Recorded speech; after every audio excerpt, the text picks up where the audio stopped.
Hello class 12 आरो भाग 2 से आज हम पढ़ते हैं पहलवान की ढोलक। पहलवान की ढोलक बहुत पुरानी कहानी है, 1944 की, यानी कि आज से 76 साल पहले की, जिसे लिखा है फणीश्वर नाथ रेणु जी ने, जिनका जन्म 1921 में पूर्णिया बिहार में हुआ था, जिन्हें पद्मश्री मिला था और जिन्होंने जेपी आंदोलन में जुड़ने के कारण पद्मश्री को लौटा दिया था। बच्चों, जिन लोगों ने क्लास 10th में कोर्स बी पढ़ा है उन्होंने एक कहानी पढ़ी होगी, मारे गए गुलफाम पर आधारित तीसरी कसम। वो उसका नाम था हमारे पाठ का तीसरी कसम के शिल्पकार शैलेंद्र, लेकिन उसमें जो कहानीकार थे वो हमारे रेणु जी थे। आपने जरा सा ध्यान कर लीजिए, आपको याद आ जाएगा। यहाँ जरूरत नहीं है, सिर्फ मैं रिकॉर्डिंग करना चाह रही हूँ आपको। ये कहानी जो पहलवान की ढोलक है, ये एक मोटिवेशनल कहानी है। इसमें प्रेरणा को बहुत अधिक गहराई से बताया गया है। प्रेरणा क्या है आखिर? काम को शुरू करके लास्ट तक कंटिन्यू करने का नाम ही प्रेरणा है। जैसे एग्जाम होता है तो कितनी भी परेशानियां आ जाएं, लाइट चली जाए, मच्छर काटें, लेकिन हम लोग नंबर पाने के लिए पढ़ते रहते हैं, मेहनत करते रहते हैं। कारण क्या है?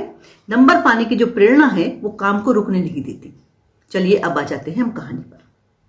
पहलवान की ढोलक कहानी जो शुरू हुई है आपके, वो तो हुई है रात के सीन से, लेकिन मैं कहानी को सीधा करके लुट्टन के बचपन की तरफ जाना चाहती हूं। जिसे आप लुट्टन सिंह कहते हैं वो बाद में लुट्टन सिंह बना, पहले वो लुट्टन था। लुट्टन बेचारा 9 वर्ष का था, माता पिता का देहांत हो गया। बस एक ही बात अच्छी हुई कि माता पिता ने उसका विवाह कर दिया था, अदरवाइज वो भी उनका अनुसरण करता और दुनिया से चला जाता। उसकी जो सासू माँ थी वो विधवा थी। उसने अपनी लड़की के साथ साथ इसका भी पालन पोषण कर लिया। इसके 2 बेटे हुए। उसके बाद इसकी पत्नी स्वर्ग सिधार गई। सास को समाज के लोग बहुत परेशान किया करते थे। उनसे बदला लेने के लिए ये पहलवान बनना चाहता था। बचपन से ही कसरत करता, अपने शरीर को मजबूत बनाना चाहता था। कसरत करता और पहलवान बनना था इसका मकसद। थोड़े दिनों बाद सास की डेथ हो गई। एक बार ऐसा हुआ कि श्यामनगर के दंगल में ये दंगल देखने गया। जब ये दंगल देखने गया वहां पर, तब इसने देखा कि जो वहां पर एक पहलवान है वो सबको चैलेंज दे रहा है, लेकिन उसके चैलेंज को कोई भी एक्सेप्ट करने वाला नहीं था। इसका बहुत मन चाहता था कि जाके उससे लड़े। एक बार वहां गया भी, लेकिन निकलकर बाहर आ गया। जो राजा साहब गांव के थे, इसने चाहा कि वो इसे परमिशन दे दें और जाकर उससे वो लड़ ले, लेकिन वो बहुत बड़ा पहलवान था, उसने बहुतों को हराया था। उससे भिड़ना कोई आसान काम नहीं था। राजा साहब इसको परमिशन ही नहीं देते थे। लुट्टन तो पीछे पड़ गया। जो उनके साथ के लोग थे, मैनेजर वगैरह, वो भी मना करने लगे, लेकिन ये तो मानने को तैयार ही नहीं था किसी भी तरह से। हार कर राजा ने परमिशन दे दी और ये जाकर उससे भिड़ गया। शुरू में तो बहुत पिटता रहा, लेकिन ढोलक की जो आवाज थी, उस आवाज ने इसको इतना मोटिवेट किया कि बाद में इसने उस पहलवान को हरा दिया, जिसका नाम था चांद सिंह और जिसको टाइटल मिला था शेर का बच्चा। राजा साहब बहुत खुश हुए। इसने आके राजा साहब को गोद में उठा लिया। राजा साहब ने तब इसको नाम दिया लुट्टन सिंह। जो मैनेजर थे, जो और लोग बैठे थे, उनको ये सब बहुत बुरा लगा। उन्होंने कहा भी, उन्होंने ऑब्जेक्शन भी किया कि इसको सिंह खिताब देने की क्या आवश्यकता है। जवाब में राजा साहब कहने लगे कि इसने क्षत्रियों का काम किया है और जो क्षत्रियों का काम करता है वही असली क्षत्रिय है, इसलिए ये कुछ भी गलत नहीं है। और उन्होंने एक काम और किया, इसको राज दरबार का पहलवान घोषित कर दिया और आजीवन वहीं रहेगा, ऐसी घोषणा कर दी। अब लुट्टन और उसके दोनों बेटे राजमहल में जाकर रहने लगे। लेकिन समय कभी एक सा नहीं रहता। राजा साहब बूढ़े तो थे ही, कुछ सालों बाद वो स्वर्ग सिधार गए और उनका बेटा विलायत से आकर राजकाज संभालने लगा।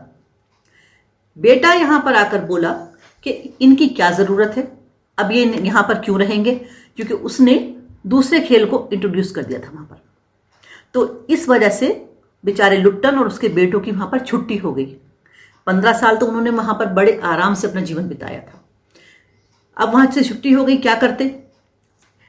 गांव वालों ने इसके बाहर इसके रहने का इंतजाम कर दिया। इसके बाहर से मेरा मतलब है गांव के एरिया के बाहर। अब लुट्टन क्या करता, उसके बच्चे मेहनत मजदूरी करने लगे और लुट्टन ने गांव के सारे बच्चों को जमा करके पहलवानी सिखानी शुरू कर दी। अब सोचिए जरा, गांव के बच्चे जहां पे खाने पीने की सुविधा नहीं है, वो बेचारे पहलवानी कैसे सीखेंगे? कुछ दिन तो सीखते रहे, उसके बाद धीरे धीरे इसका स्कूल के बच्चे कम होते चले गए और आखिर में इसके ही दोनों बेटे बच गए जिन्हें ये पहलवानी की प्रैक्टिस करवाया करता था।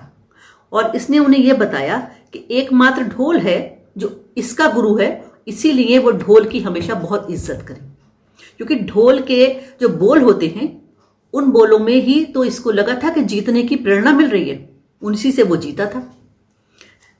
अब गांव में महामारी फैल गई, हैजा और मलेरिया का प्रकोप हो गया। ये कहानी हमारी शुरू यहीं से हमारे पास हुई है बुक में। हैजा और मलेरिया का प्रकोप हो गया, हर घर में उसका असर पड़ा। कोई भी घर ऐसा नहीं था जिसमें से कोई ना कोई इस दुनिया से इस कारण से ना चला गया हो। उसका परिणाम ये निकला कि गरीब गांव वाले बहुत परेशान हो गए। दिन भर एक दूसरे को तसल्ली देते, इतने थक जाते कि इस संसार से जाने वाले को वो तसल्ली के 2 शब्द भी नहीं कह पाते थे। रात किसी तरह बीतती, उसको बिताने का एक साधन निकाल लिया था लुट्टन सिंह ने कि रात भर वो ढोल पीटता रहता था। ढोल पीटने से उसका अर्थ ये था कि जिस तरह से उसे उस ढोल से मोटिवेशन मिला था और वो जीत गया था, उसी तरह से जो लोग हैं गांव के, उनको भी ये समझ में आए कि ये समय है और बीत जाएगा। इसमें जो डरावना बनाता था रात का माहौल, वो थे पेचक, सियार, कुत्तों का रोना। कुत्ते तो पहले ही समझ जाते हैं कि कुछ आपदा आने वाली है। आजकल भी तो हम उसी में जी रहे हैं, कोरोना फैला हुआ है चारों तरफ। कोरोना से हम इसको अगर समझें तो हमें बहुत जल्दी समझ में आ जाएगा। तो पेचक की आवाज, पेचक झींगर को कहते हैं, झींगर, पेचक की आवाज, सियार की आवाज, कुत्तों का रोना, कुल मिला के जो गांव का एटमॉस्फेयर था, जो वातावरण था, वो बहुत ही भयानक हो जाता था। उस भयानक वातावरण में रात भर ढोल पीटता रहता था लुट्टन। चढ़ धा गिर धा, उठा दे पटक दे। अब देखिए, ये तो अपनी अपनी बात है। किसी चीज में, किसी धब्बे में किसी को कुछ नजर आता है, किसी को कुछ नजर आता है। ये जैसा हमारी सोच होती है वैसी चीजें हमें नजर आने लगती है। उसी तरह से जैसा हम सोचते हैं वैसा ही सुनाई देने लगता है। क्योंकि लुट्टन चाहता था जीतना, तो उसे वही समझ में आता था, चक धा दे का, उठा दे पटक दे।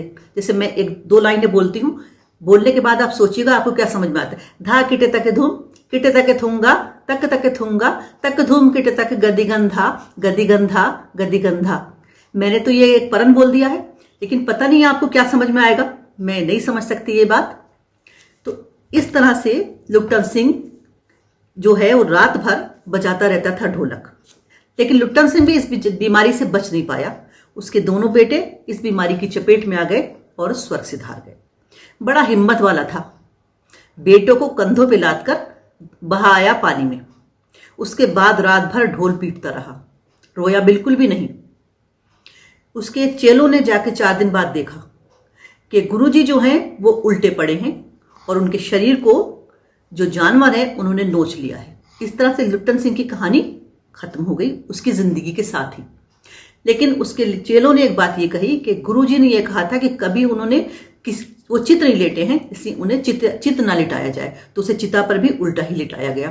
तो एक पहलवान की कहानी कहाँ से शुरू हुई थी और कहाँ खत्म हो गई, ये इस कहानी का अंत है। आपको कहानी समझ में आ रही होगी, आपको कहानी समझ में आ गई होगी। कहानी बहुत ही पुरानी है। इतनी पुरानी चीजें कई बार हमें लगता है कि क्या है, लेकिन हर वक्त, हर समय, हर समाज जैसा होता है वैसा ही साहित्यकार लिखा करता है, क्योंकि साहित्य समाज का दर्पण होता है। मैं जानती हूं, समझती हूं कि आपको ये समझ में आया होगा। इसके प्रश्नोत्तर हम अगले वीडियो में डिस्कस करेंगे। देखिएगा, लाइक कीजिएगा, सब्सक्राइब कीजिएगा, शेयर कीजिएगा, बेल आइकन दबाइएगा। Thank you.